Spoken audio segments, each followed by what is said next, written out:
போட்டியை நடத்தி அதிலே பரிசு பெறுவதற்காக வருகை தந்திருக்கின்றார்கள். அதேபோல நமது பாடசாலையிலே இந்த பாடசாலையிலே வெற்றியேற்று ஓய்விலே 9A சித்தி பெற்ற மாணவர்கள் மற்றும் 3A சித்தி பெற்ற மாணவர்கள் மற்றும் தேசிய மட்டத்திலே பரீட்சைகளிலே திறமையை வெளிப்படுத்திய மாணவர்களுக்கான பரிசுகளை வழங்குவதற்காக இங்கே கூடியிருக்கின்றோம்.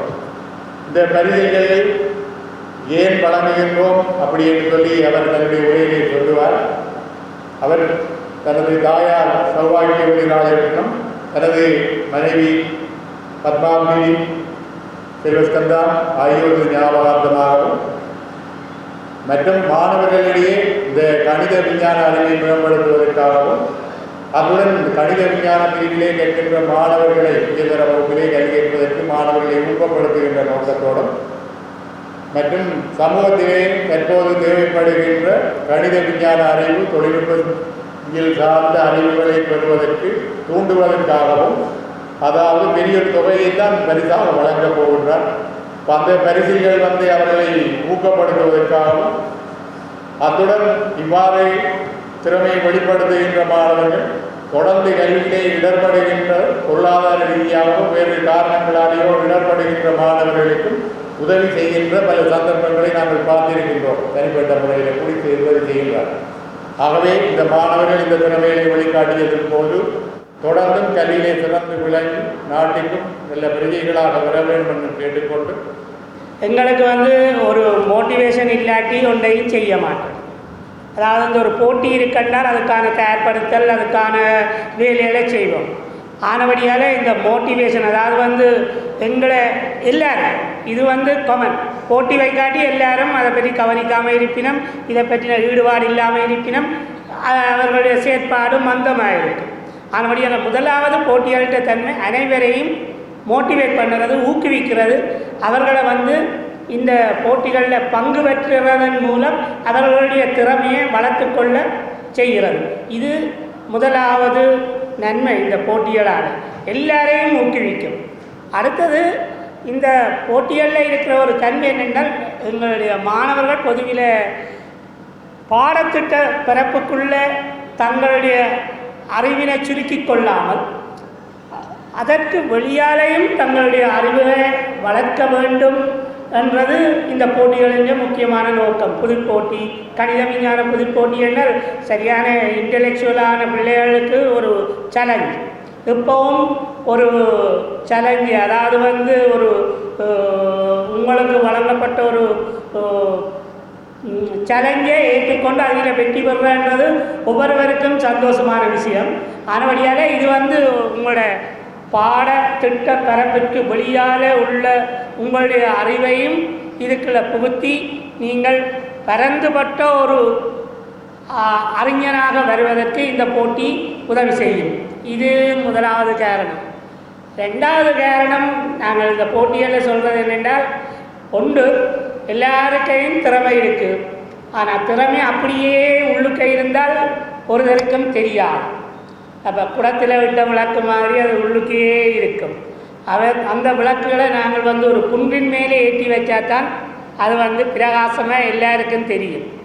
இதனால் என்ன நன்மை என்று கேட்டால் சொல்கிறேன் என்னென்றால், நாங்கள் எப்போவும் உள்ளுவது உயர்வுன்னு சொல்லி வள்ளுவர் சொல்லுவார்.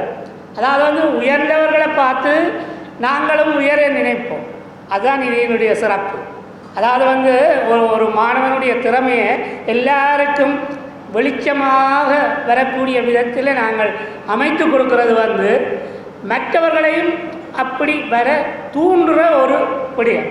அதனால் இந்த ரெண்டு விஷயங்களுக்காகவும் இந்த போட்டிகள் அவசியமாக இருக்குது. எங்களுடைய வரலாற்றில் நிறைய போட்டிகள் இருக்கிறது. வீரத்துக்கான போட்டி இருக்குது, கலைக்கான போட்டி இருக்குது, அறிவுக்கான போட்டி எல்லாம் இருக்குது. ஏனென்றால் எல்லாத்தையும் வெளியில் கொண்டு வர்றதுக்கு எங்களுக்கு இந்த வகையான போட்டிகள் தேவை. போட்டிகளை நாங்கள் நச்ச மாதிரி இலகுவாக நடத்த இயலாது. அதுக்கு முறையான திட்டமிடல், மற்றது அதற்கான அனுசரணை என்றால் அதற்கு தேவையான வளங்களை வழங்குதல். இந்த ரெண்டும் அது முக்கியமானது. இந்த ரெண்டு விடயங்களையும் மிக சிறப்பாக எங்களுடைய மகாஜனன், எங்களுடைய பழைய மாணவர் சட்டத்தரணி புகழ்பெற்ற சட்டத்தரணி திரு செல்வஸ்கந்தன் ஐயா அவர்கள் செய்திருக்கின்றார்கள். அவருக்கு மீண்டும் ஒரு முறை எனது பாராட்டுகளை தெரிவித்து, இந்த மேடையிலே விருது பெறப் போகின்ற மாணவர்கள் அனைவருக்கும் இந்த மாஜனா கல்வி சமூகம் சார்பில் மீண்டும் ஒரு முறை அவர்களுக்கு, ஏனென்றால் அவர்கள் தான் இந்த விழாவினுடைய கதாநாயகர்கள், அவர்களுக்கும் எங்களுடைய கல்வி சமூகம் சார்பிலே எங்களுடைய பாராட்டுகளை தெரிவித்து உங்களிடமிருந்து விடைபெறுகிறேன். நன்றி, வணக்கம். இந்த பரீட்சையை நான் தொடங்கியதற்கு பல காரணங்கள். முதலாவது காரணம், நான் நித்தமும் பத்திரிகை வாசிப்பதுண்டு.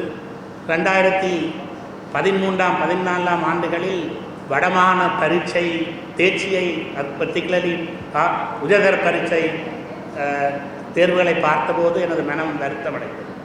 ஏனென்றால் நாம் கல்வி பெற்கின்ற காலத்திலே வடமாகாணம் கல்வியில் உயர்ந்திருந்த காலம். ஆனால் இந்த யுத்தம் முடிந்து பல ஆண்டுகள் நாம் பின்தங்கியவராக இருந்தோம். 7ஆம் 8ஆம் இடத்திலே எல்லா மாகாணங்களையும் எடுக்கும் பொழுது 7ஆம் 8ஆம் இடத்திலே இருந்தோம். அதிலும் கணிதத்திலும் விஞ்ஞானத்திலும் மிகவும் பின்தங்கி இருந்தோம். அன்று நான் உணர்ந்தேன், இப்படிப்பட்ட ஒரு பரீட்சை, ஏனென்றால் 5ஆம் வகுப்பு புலமை பரீட்சைக்கு பின்பு அவர்கள் ஓலவலுக்கு வரும் வரையும் ஒரு பரீட்சை இல்லை. அதை உணர்ந்து இப்படிப்பட்ட ஒரு பரீட்சையை நடாத்துவதன் மூலமாக மாணவர்களை விஞ்ஞானத்திலும் கணிதத்திலும் ஊக்குவிக்கலாம் என்ற ஒரு நோக்கத்தோடு இந்த பரீட்சை ஆரம்பமானது. அடுத்து எனது தாயார் இந்த கல்லூரியிலே 25 ஆண்டுகளுக்கு மேலாக 1952ஆம் ஆண்டிலிருந்து 1977ஆம் ஆண்டு வரை ஆசிரியராக, ஆங்கில ஆசிரியராக இருந்து ஆங்கிலம் கற்பித்து இழைப்பாரியவர். அவரது ஞாபகார்த்தமாகும். ஏனென்றால் அவர் எனது ஊரிலே, அதாவது நான் பிறந்த ஊர் வர்த்தலை விழாம் தெல்லிப்பளை, அந்த ஊரில் இருக்கின்ற எந்த மாணவர்களாலும் சரி, படித்தவர்கள் ஏழைமான எல்லோரையும் படிப்பில் ஊக்குவிப்பது தான் அவரது கடமை. அவ்வாறு எனது வீட்டிலே ஒரு இலவசமாக படிப்பு நடத்துவதற்கு ஒழுங்கு பண்ணி என்னை 9 வயதிலே எனக்கு இளமையான பிள்ளைகளுக்கு படிப்பிக்குமாறு கூறினார். அன்று தொடங்கின அந்த ஆர்வம் இன்றும் உங்கள் அனைவரையும் படிப்பிலே ஊக்குவிப்பதற்கு எனக்கு தொடர்ந்து இருக்கின்றது. அதை தொடர்ந்தும் நான் இறக்கும் வரை இருக்கும் என்பதை உங்களுக்கு கூறிக்கொள்ள விரும்புகின்றேன். அடுத்து இந்த பரீட்சையின் மூலமாக நான் ஒன்றை உணர்ந்து கொண்டேன். என்னவென்றால், பரீட்சையை தொடங்கும் போது பலர் தமிழ் மொழியிலே தான் 99% மாணவர்கள் தமிழ் மொழியிலே எழுதினார்கள். ஆனால் இன்று எனக்கு பெரும் மகிழ்ச்சியாக இருக்கின்றது என்னவென்றால், கிட்டத்தட்ட 35% மாணவர்கள் பரீட்சை எழுதினவர்கள் ஆங்கிலத்தில் எழுதினது மிகவும் பெருமைக்கு உரிய விஷயமாகும்.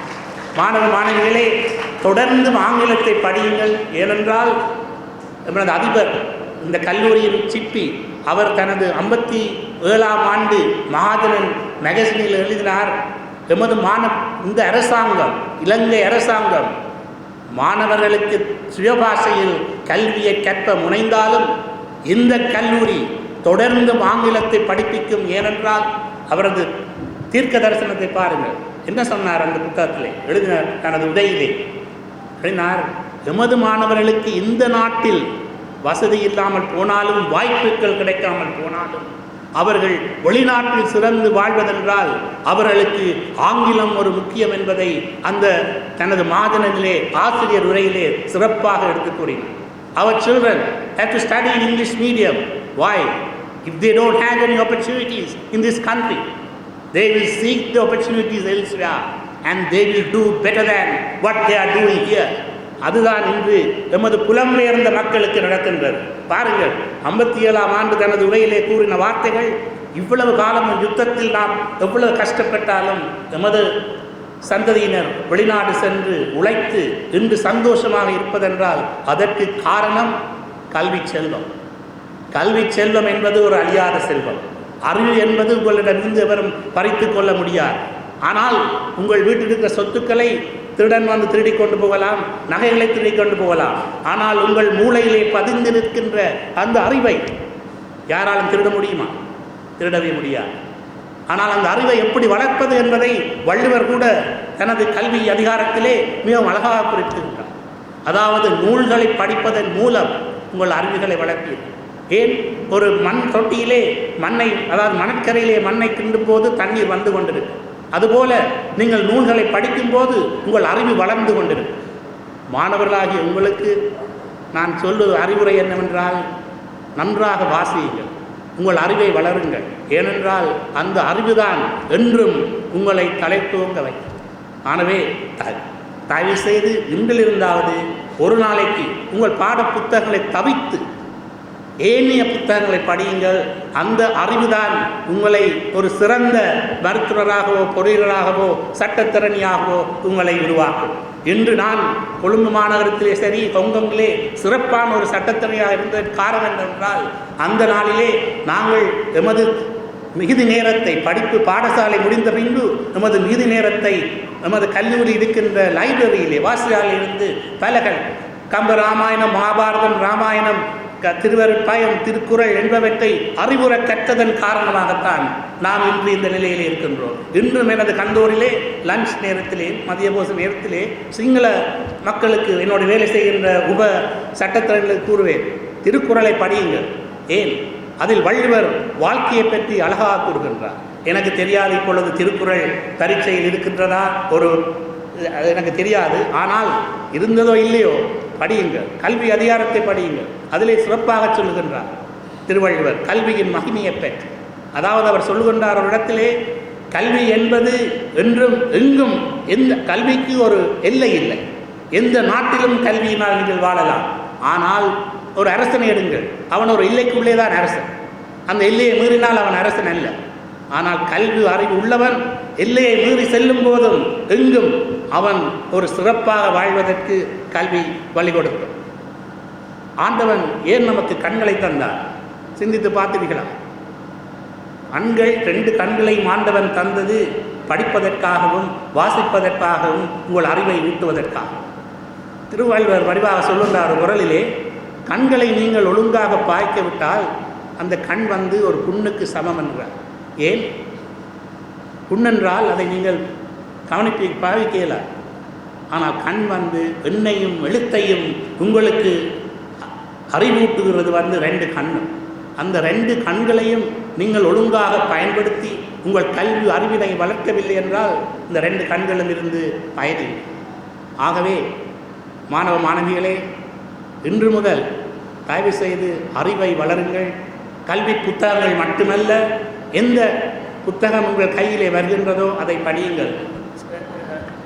சற்று நாட்களுக்கு முன் ஒரு பையனை சந்தித்தேன். அவர் மத்திய மாகாணத்திலிருந்து ஒரு பையன், சரியான ஒரு ஏழை பையன். அவன் வீட்டை படிப்புக்கு காசு இல்லை தேவை என்று வந்தபோது அவனோடு நான் பேசின போது அவனுக்கு வயது 11. தாய் ஒரு வீட்டில் வேலை செய்கின்றார்கள். கணவர் ஒரு கல்லூரியிலே ஆஃபீஸ் அசிஸ்டண்டாக இருக்கு. அந்த பையனோடு நான் பேசின போது அந்த பையன் ஆங்கிலத்தில் சிறப்பாக பேசினான். அதை கேட்டுக்கொண்டிருந்த எனது 2வது மகன் சொன்னான், தந்தையே, இவர் ஒரு காலத்தில் பெரிய விஞ்ஞானியாக வருவான். பாருங்கள், 11 வயதிலே மத்திய மாகாணத்திலே பதுளை சரஸ்வதி மாவட்டத்திலே கல்வி வைக்கின்ற ஒரு பையன் என்னோடு சிறப்பாக ஆங்கிலத்தில் உரையாற்றினான். நான் கேட்டேன், தம்பி நீ என்றென்று இந்த ஆங்கிலத்தை படித்தாய்? சொன்னான், ஐயா, அவர் என்னை கூப்பிட்டது ஐயா என்று. ஐயா, எனக்கு புத்தகம் வாங்க வசதி இல்லை. ஆனால் நான் எங்கெங்கு புத்தகம் என் கையில் அம்பிடுகின்றதோ அங்கெல்லாம் ஆங்கில புத்தகம் இருக்கிறதா என்று கேட்டு ஆங்கிலத்தை கற்றுக்கொள்கின்றேன் என்றார். எவ்வளவு சந்தோஷமாக இருந்தது என் உள்ளத்தில். இதை ஏன் நான் கூறுகின்றேன் என்றால், நீங்கள் ஒரு நல்ல உயர் ஸ்தானத்திலே அமர வேண்டும் என்றால் தயவு செய்து ஆங்கிலத்தை திறம்பட கற்றுக்கொள்ளுங்கள். ஆங்கிலம் ஒரு முக்கியம் உங்கள் வாழ்க்கை.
அபிஷனேந்திரா ஹார்டி கல்லூரி